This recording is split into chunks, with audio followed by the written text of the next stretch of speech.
Hi, let me first introduce myself. I am Maria from Spain, and this is my story. I had just graduated university in Barcelona, and I was so excited to go off and live in the UK, as I had been many times before with family and absolutely fell in love with not only the number of accents, but with just how friendly everybody was.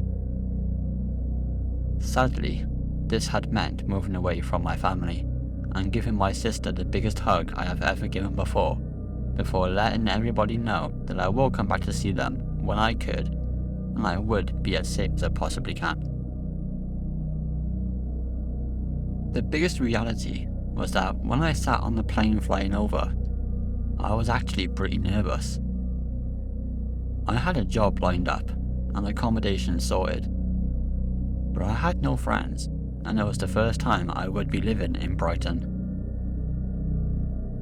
Thankfully, one of the smarter decisions I had done was wrap up warm before I got out of the plane, as it was pretty chilly. For a few days, everything was very beautiful and wonderful. My new job was fun, exciting. I had made 2 new friends and had invited me out for a few drinks one night. They had chosen a local pub called the Tempest Inn. I actually had heard of it, but I'd never been before.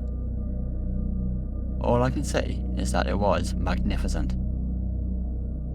I had such a wonderful time and all was happy. The biggest plus was that it was right on the seafront, and I loved nothing more than being by the sea.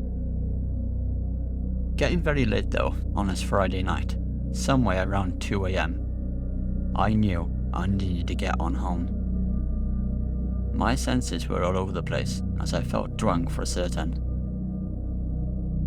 My friends lived in the opposite direction of where I was heading, and everybody walked, so we all gave our hugs and parted ways.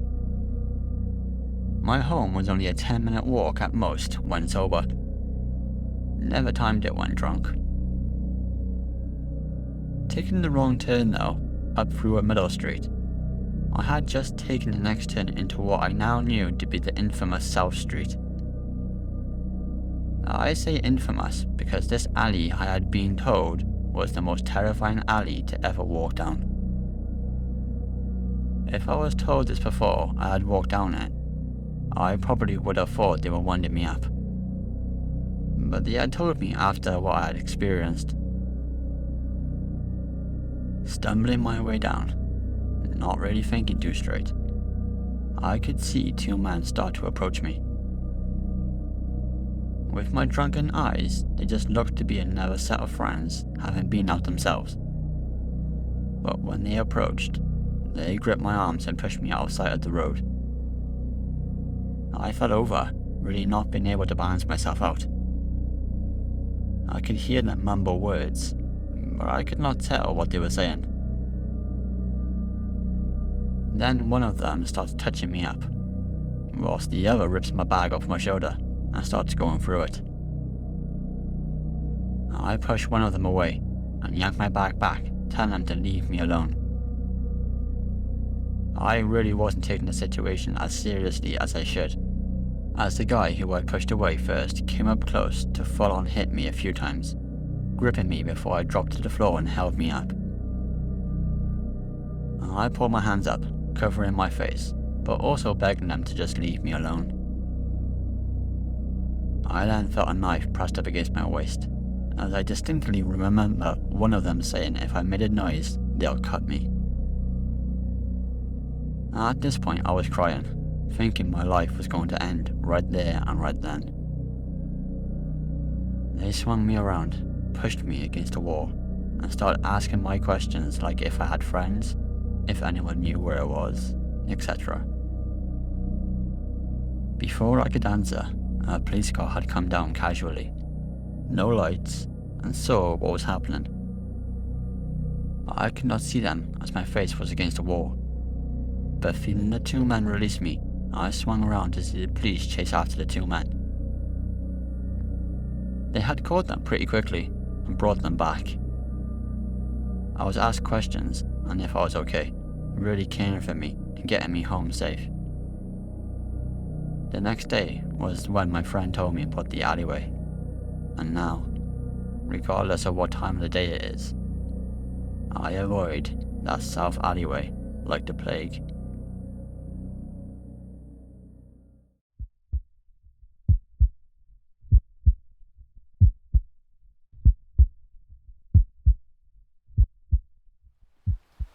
I have always been the biggest fan of cobblestone streets and learning all about history and heritage. The feel of it just makes me feel so good. So when someone suggested I go to York and check it out, I jumped at the chance, especially in the way they were describing it. From visiting the York Castle Museum to rambling through the shambles, and of course walking the medieval city walls, there was plenty to see and do, and I lapped it all up as fast as I could. I had to explore, and then go back to those places and really take my time to indulge. Being in such a rush before I had seen everything, I of course went alone, and to this day I still don't think I made the wrong decision in that, but maybe you will say otherwise. I had booked the long weekend, and as I already said, I lapped everything up and went back over it all with a fine tooth comb to really learn and admire what I was seeing.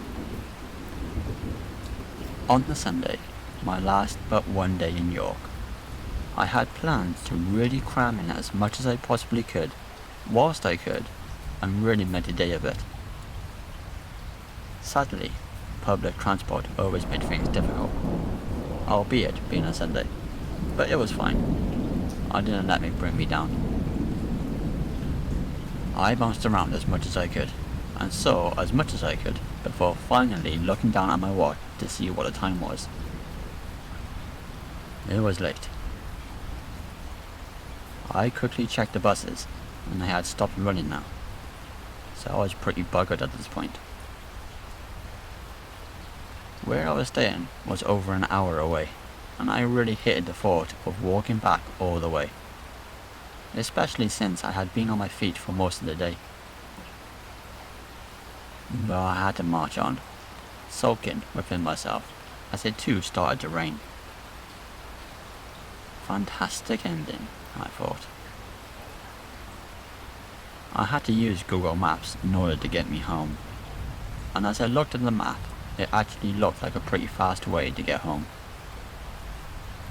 I, of course, got absolutely soaked, but halfway through my trip home, it was getting dark, and I was now cold, facing down an alleyway that the maps told me to go down.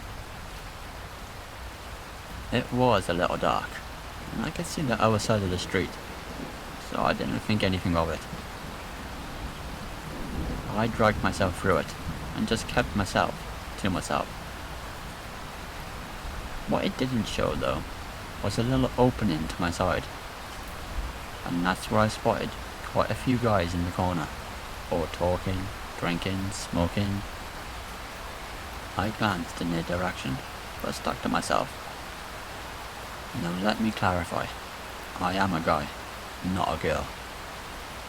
I didn't think anything would happen, and kept my back straight, putting on confidence, and like I wasn't scared of or intimidated as I continued my walk. That's when one of them shouted, "Wait."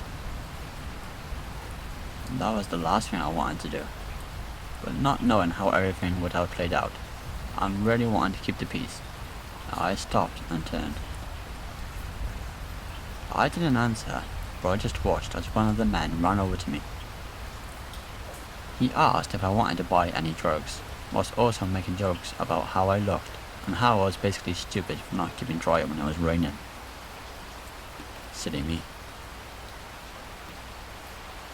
I simply said no, and before I turned away, the rest of the men started walking up on me. That fake confidence I put on was now making a run for it, leaving me, this empty shell standing, not knowing what to do. Things were getting heated, as they all circled where I stood, whilst the main man wrapped his arm around me and pulled me along to his car.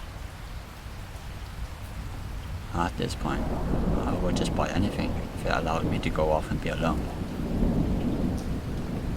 He opened his car door, reaching down for something in his glove box, and I spotted a gun on the seat. He stood up, smiled, and handed me over some drugs. I reluctantly took them off him, and turned away before another guy speaks out saying for me to take some of it now.